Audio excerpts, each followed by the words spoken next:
Era maio de 2015 e a mansão em um condomínio fechado de São Paulo parecia respirar um silêncio asséptico, quase hospitalar. Paredes de vidro do chão ao teto revelavam um jardim meticulosamente desenhado, uma obra de arte da paisagismo que ninguém jamais pisava. Dentro, o mármore polido refletia a luz fria da tarde, e cada móvel de design minimalista ocupava seu lugar com uma precisão matemática. Não havia brinquedos espalhados, risadas ecoando pelos corredores ou o cheiro de comida caseira no ar. Aquele lugar, construído com a fortuna de um império tecnológico, não era um lar, mas uma prisão dourada, onde a esperança havia sido substituída por uma rotina de cuidados paliativos e um luto silencioso. O ar era pesado, carregado com a resignação de quem já havia perdido a batalha antes mesmo de ela ter a chance de ser travada de verdade. Sentado a uma imensa mesa de vidro, Cauã parecia uma peça fora do lugar em sua própria casa. Aos 45 anos, o terno de grife que vestia não conseguia esconder a exaustão que marcava seu rosto em olheiras profundas e um olhar vago, perdido em algum ponto além das janelas. Ele era um homem acostumado a decifrar dados, a prever o futuro em gráficos e a dobrar a realidade à sua vontade com dinheiro e lógica. Agora, seu poder era inútil.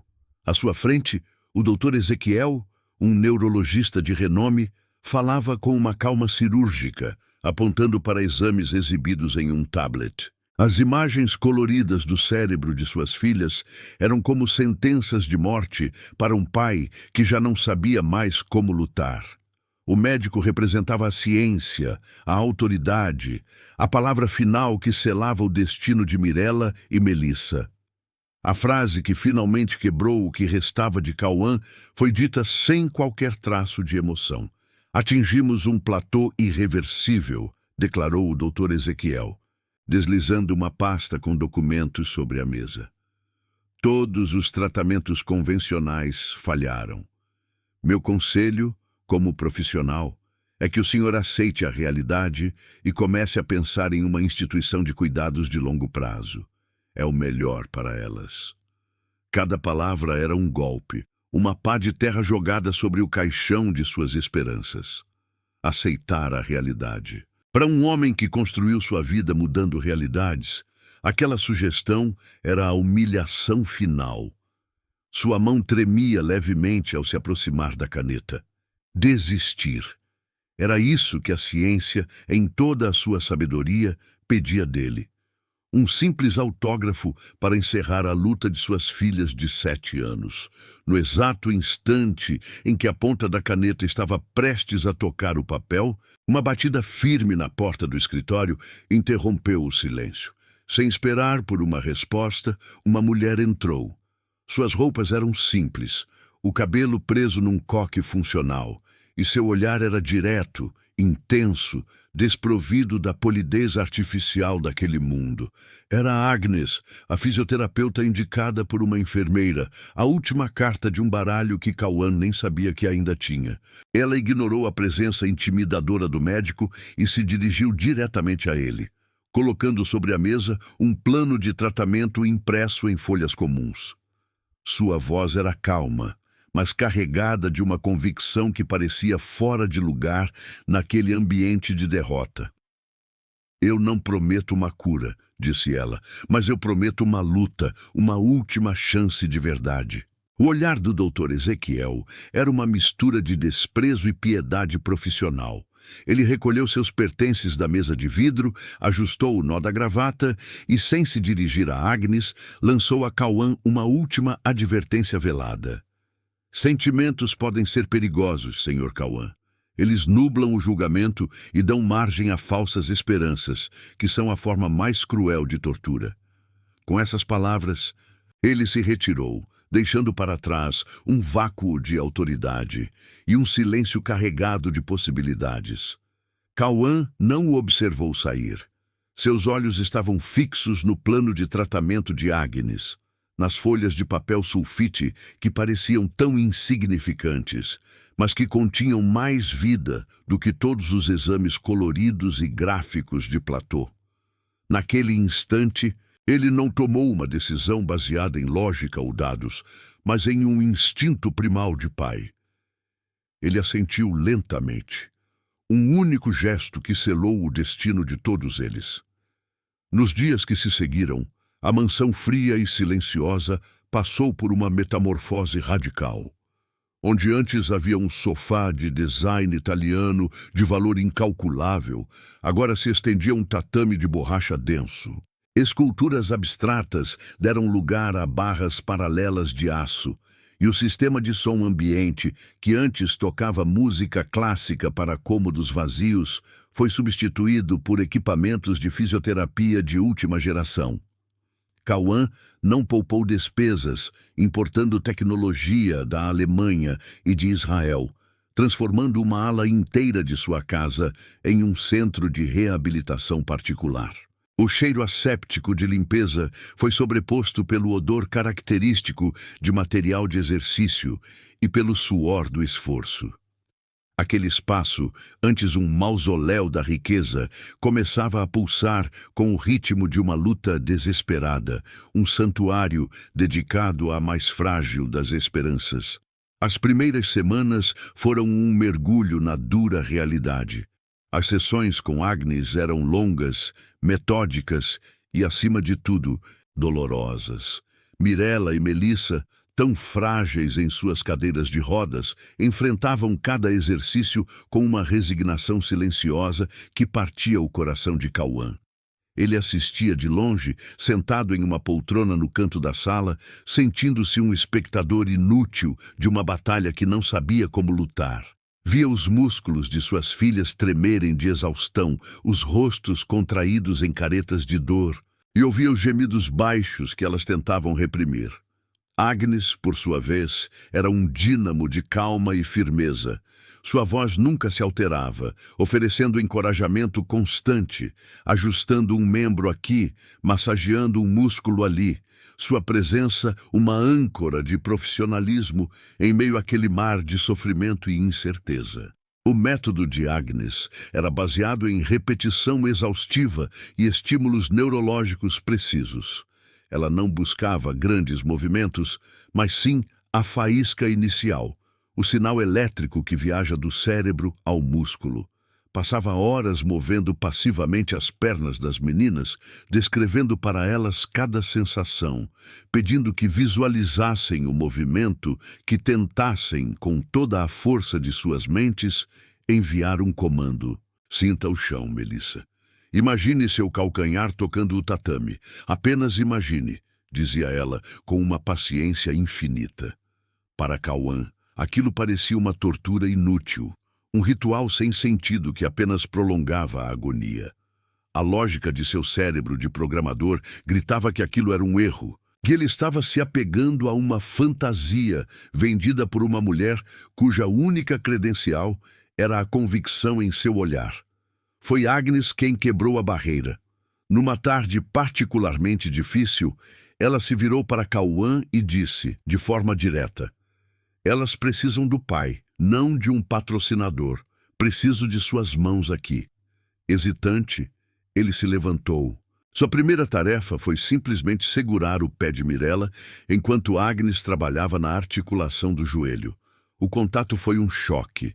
Sentir a pele quente, a fragilidade dos ossos sob seus dedos, o peso morto do membro de sua própria filha, foi mais real do que qualquer reunião de negócios ou relatório financeiro.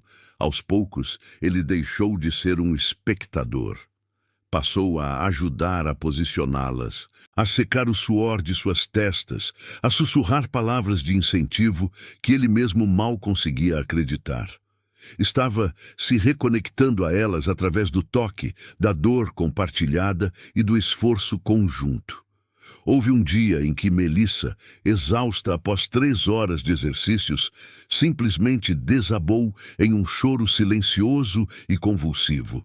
As lágrimas escorriam por seu rosto sem que ela emitisse um único som, uma expressão pura de esgotamento e frustração. Naquele momento, toda a estrutura de Cauã ruiu. A culpa por tê-la submetido àquilo, a dúvida plantada por Ezequiel, o medo avassalador do fracasso, tudo veio à tona. Ele se viu à beira de mandar tudo pelos ares, de aceitar a derrota. É um momento que ainda queima em sua memória, um lembrete da fragilidade da esperança. Contar essas partes da jornada é reviver a dor. Se você se conecta com histórias de superação real, peço que se inscreva. Seu apoio é o que nos dá coragem para continuar compartilhando relatos tão íntimos e poderosos. E então, em uma tarde chuvosa de julho, quando a monotonia e o cansaço pareciam ter se instalado para sempre, o milagre aconteceu. Era algo minúsculo, quase imperceptível. Ignis pedia que Mirella tentasse flexionar o tornozelo, como fizera milhares de vezes antes. Cauã observava, seu rosto uma máscara de desânimo. De repente, Agnes parou, seus olhos arregalados. De novo, Mirella. Faça de novo. Ela sussurrou, a voz trêmula. E ali, visível a olho nu, um pequeno músculo na lateral do pé da menina se contraiu por um segundo. Um espasmo voluntário. Não foi um movimento, apenas uma intenção que se tornou física. O silêncio na sala foi quebrado pelo som de um soluço. Cauã caiu de joelhos, o rosto entre as mãos, e chorou pela primeira vez em 7 anos. Eram lágrimas de alívio, de redenção. Aquele tremor muscular foi o terremoto que redefiniu o mundo de Cauã.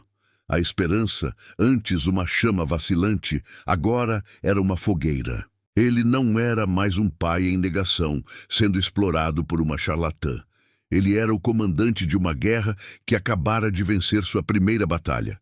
Sua postura mudou, sua energia se transformou. Ele passou a estudar neuroplasticidade à noite, a devorar artigos científicos, a discutir estratégias com Agnes não como um leigo, mas como um parceiro engajado.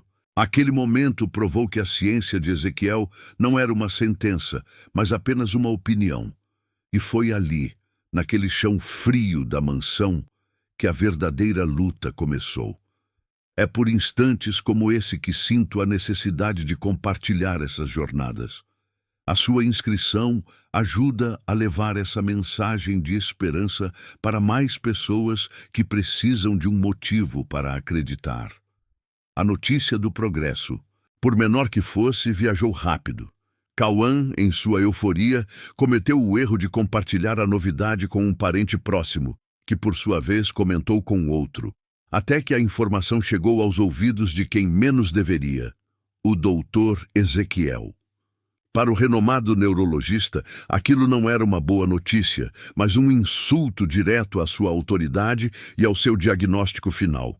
A ideia de que uma simples fisioterapeuta, com métodos alternativos, pudesse ter sucesso onde ele e toda a medicina convencional haviam decretado o fim, era inaceitável.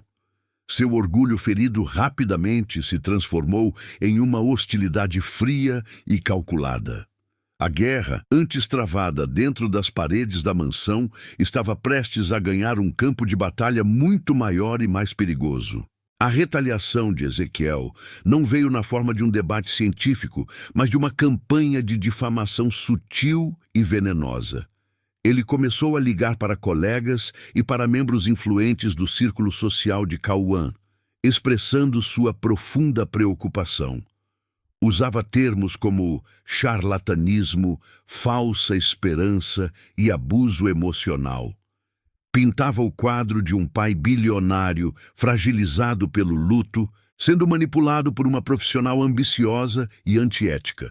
Logo, os telefonemas que Cauã recebia mudaram de tom. A curiosidade foi substituída pela condescendência. "Você tem certeza do que está fazendo, Cauã?" perguntavam. "Não acha que está na hora de aceitar a realidade?" Cada palavra era um eco da humilhação que ele sentira naquele escritório. Uma tentativa de arrastá-lo de volta para a escuridão. O ataque se tornou oficial quando uma carta timbrada do Conselho Regional de Fisioterapia chegou para Agnes. Era uma notificação formal de uma denúncia anônima por prática experimental não autorizada e por colocar pacientes em risco. A linguagem era fria, burocrática e ameaçadora. A denúncia citava detalhes do tratamento que apenas alguém com acesso privilegiado às informações, como o médico anterior, poderia conhecer. A ameaça era clara. A carreira de Agnes, sua licença para praticar a profissão que tanto amava, estava em jogo. O sistema, com todo o seu peso e sua autoridade, estava se voltando contra eles. A luta pela recuperação de Mirella e Melissa agora envolvia também uma luta pela reputação e pelo futuro de sua maior aliada.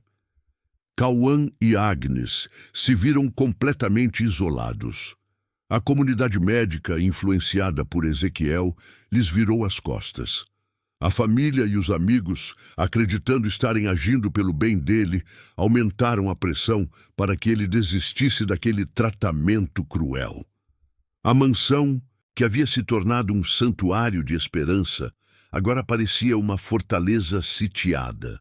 Do lado de dentro, duas meninas lutavam para mover um músculo. Do lado de fora, um mundo inteiro, armado com a certeza da ciência e do bom senso, dizia que aquela luta era insana e deveria parar. Mas Cauã, agora fortalecido por aquele minúsculo espasmo muscular, olhou para Agnes, viu a mesma determinação inabalável em seus olhos e soube que não recuaria. A guerra havia sido declarada e eles iriam lutar até o fim. A audiência foi marcada em uma sala fria e impessoal do Conselho Tutelar. Um ambiente estéril que parecia projetado para esvaziar qualquer emoção. O zumbido baixo do ar-condicionado era o único som constante, preenchendo os silêncios tensos entre as acusações. De um lado da mesa, o doutor Ezequiel, impecável em seu terno escuro, discorria com a autoridade de quem se sente dono da verdade, amparado por dois advogados e uma pilha de laudos. Do outro, Cauã e Agnes pareciam uma ilha, cercados por olhares de julgamento dos conselheiros. O peso daquele ambiente era esmagador, uma máquina burocrática e cética prestes a triturar a luta mais importante de suas vidas. Cauã sentia o eco daquela primeira reunião, a mesma sensação de impotência, mas agora não havia apenas desespero. Havia uma raiva silenciosa e uma determinação que ele não possuía antes. Ezequiel foi metódico em sua destruição. Ele não levantou a voz, usando um tom calmo e professoral que tornava suas palavras ainda mais venenosas. Falou sobre estresse muscular excessivo, risco de lesões permanentes e o trauma psicológico de submeter crianças a um regime de dor em troca de uma esperança ilusória. Ele pintou Agnes como uma profissional irresponsável e Cauã como um pai em negação, incapaz de aceitar o prognóstico da ciência. Cada termo técnico era uma bala, cada laudo uma parede que os isolava ainda mais. As tentativas de Agnes de explicar a neuroplasticidade eram descartadas como teorias marginais, e o testemunho emocionado de Cauã sobre o progresso de suas filhas era rotulado como percepção anedótica de um leigo. A balança da justiça pendia de forma decisiva contra eles, e o martelo parecia prestes a bater. Quando o conselheiro principal começou a redigir suas conclusões, o advogado de Cauã, um homem discreto que até então mal havia se pronunciado, pigarreou e se levantou. Com a vênia de todos, gostaria de apresentar uma última evidência. É um material visual, e acredito que seja fundamental para a decisão que será tomada aqui hoje. Houve um murmúrio de impaciência na sala. Ezequiel revirou os olhos com um ar de enfado, como se aquilo fosse apenas o último espasmo de um caso já perdido. O conselheiro hesitou, mas a formalidade da lei o obrigou a ceder. Um assistente trouxe um projetor e o apontou para a parede branca e nua. A sala escureceu ligeiramente e o silêncio que se instalou foi diferente, carregado de uma curiosidade relutante. Ninguém, nem mesmo Cauã, Sabia exatamente o que estava por vir. A imagem tremulou por um instante antes de se estabilizar. Era uma transmissão ao vivo, mostrando a sala de fisioterapia na mansão. E lá estavam elas, Mirella e Melissa, de pé, no centro do tatame. Não havia aparelhos, nem o apoio de Agnes. Elas estavam sozinhas, de mãos dadas, os rostos contraídos em uma expressão de esforço sobre-humano e alegria pura. Então, sob o olhar atônito de toda a sala, Mirella deu um passo, vacilante, imperfeito, mas um passo. Melissa a seguiu, e juntas, apoiando-se uma na outra, começaram a caminhar em direção à câmera. O único som na sala de audiências era o áudio da transmissão, o barulho suave de seus pés arrastando no tatame e suas risadinhas ofegantes de triunfo. O queixo de Ezequiel caiu. Os conselheiros se inclinaram para a frente, incrédulos. As lágrimas de Cauã desceram silenciosas, mas desta vez eram de pura e inabalável vitória. Cauã se levantou, e a sala inteira se voltou para ele. Sua voz, quando falou, não era a de um réu se defendendo, mas a de um pai testemunhando um milagre que ele ajudou a construir. O que os senhores acabaram de ver não é uma teoria, não é um dado em um gráfico, é a realidade. O doutor falou sobre ciência. A ciência dele dizia que era impossível. A minha ciência, a ciência de um pai, diz que o amor é a variável que eles esqueceram de colocar na equação. Ele falou sobre dor, mas não viu a alegria em cada pequeno movimento conquistado. Ele falou sobre falsa esperança, mas o que vocês viram naquela tela foi a esperança mais verdadeira que existe. Ele olhou diretamente para Ezequiel, não com ódio, mas com uma calma que desarmava. O Senhor desistiu delas. Eu não. E essa é toda a diferença. O silêncio que se seguiu às palavras de Cauã foi mais profundo e pesado do que qualquer acusação. Os conselheiros, antes impassíveis, agora trocavam olhares que misturavam choque, admiração e uma ponta de vergonha. A imagem na tela, congelada no sorriso exausto de Mirella, era uma refutação irrefutável a toda a lógica fria que havia dominado aquela sala. O doutor Ezequiel não disse nada. Seu rosto, antes uma máscara de autoridade confiante, desabou em uma palidez cinzenta. Ele não olhou para Cauã, nem para Agnes, mas para suas próprias mãos sobre a mesa, como se as visse pela primeira vez. A decisão do conselho foi unânime e imediata.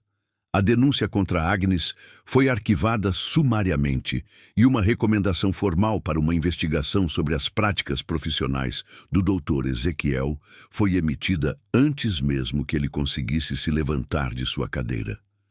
A justiça naquele dia não foi cega. Ela teve seus olhos abertos por 2 pequenos passos. A investigação que se seguiu foi devastadora para a reputação de Ezequiel, mas libertadora para dezenas de outras famílias. Descobriu-se um padrão perturbador.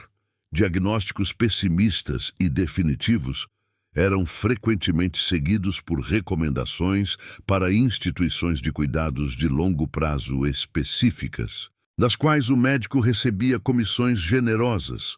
Ele não vendia apenas falsas sentenças, mas lucrava com a desesperança que criava. Sua licença foi cassada e seu nome se tornou um sinônimo de má conduta médica. Para Cauã e Agnes, no entanto, a queda do antagonista nunca foi o objetivo. Em uma tarde, observando Mirella e Melissa competindo para ver quem atravessava o jardim mais rápido, uma nova ideia nasceu. Eles haviam construído um santuário de esperança para 2 meninas. E se pudessem abrir as portas daquele santuário para o mundo? E se a luta deles pudesse se tornar o recomeço de muitos outros? Assim nasceu a Clínica Recomeçar. Cauã liquidou uma parte significativa de suas ações e investiu tudo na criação de um centro de neuroplasticidade que não era apenas de ponta, mas também acessível. Ele e Agnes projetaram um lugar que era o oposto daquela mansão fria do início. As paredes eram pintadas com cores vibrantes. Os corredores ecoavam com o som de conversas e risadas, e a sala de espera tinha o cheiro de café fresco e de dignidade. A mansão, por sua vez, finalmente se tornou um lar. Os tatames foram substituídos por tapetes felpudos. As barras de aço deram lugar a estantes de livros, e o silêncio foi preenchido pela música, pelas discussões sobre dever de casa e pelo som de passos firmes e confiantes correndo escada acima. Cauã descobriu que a maior tecnologia que ele poderia desenvolver não era um software, mas um ambiente onde o potencial humano pudesse florescer contra todas as probabilidades. 5 anos depois, Mirella e Melissa são adolescentes vibrantes, cheias de sonhos e planos que a ciência um dia lhes negara. Cauã já não usa ternos de grife com a mesma frequência. Prefere o conforto de roupas que lhe permitem sentar no chão e conversar com as crianças na clínica. Em uma manhã de outono, ele estava na recepção quando um pai entrou, carregando no rosto a mesma expressão de derrota que um dia fora sua. Cauã se aproximou, colocou uma mão firme em seu ombro e disse, com a calma de quem já atravessou aquele deserto: "Você veio ao lugar certo. Aqui, a gente não desiste." Compartilhar o final desta jornada é um privilégio, e é por causa do seu apoio que podemos continuar a trazer à luz essas histórias de superação. Se você se emocionou, inscreva-se para nos ajudar a manter a esperança viva para quem mais precisa.